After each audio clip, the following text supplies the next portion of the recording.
Meta Verified Buds! Ito po yung comment ni Madam no sa live streaming ko.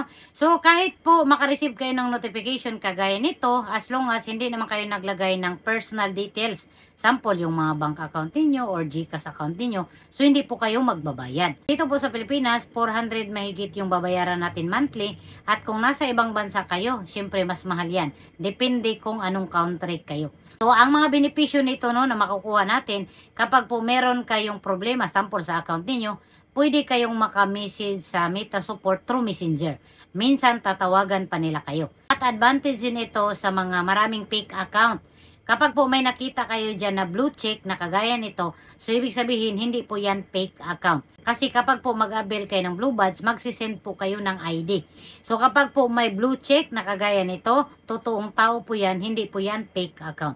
So advantage ito sa maraming fake account para ma-identify na kayo talaga yung totoong may-ari ng account na yan.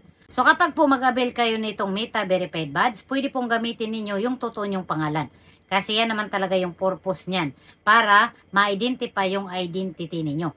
Pero kung hindi nyo po trip na gamitin yung totoo nyong pangalan, pwede din naman po. Kagaya po dito sa akin, nickname lang po yung nilagay ko, pero totoo ko pong apelido yung nilalagay ko dito. Pero kung trip nyo po na gamitin yung totoo nyong pangalan, mas maganda.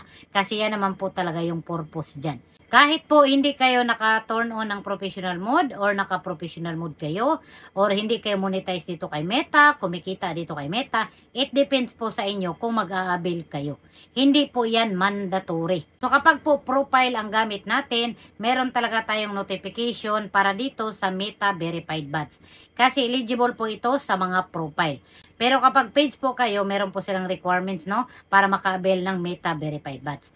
So ito pong Meta Verified Buds, hindi po siya mandatory. It's up po sa inyo kung trip ninyo kasi nga po may bayad yarn. Kapag po may makita kayo na blue check na kagaya nito, nagpapatunay po yan na totoo silang tao, hindi po sila fake account.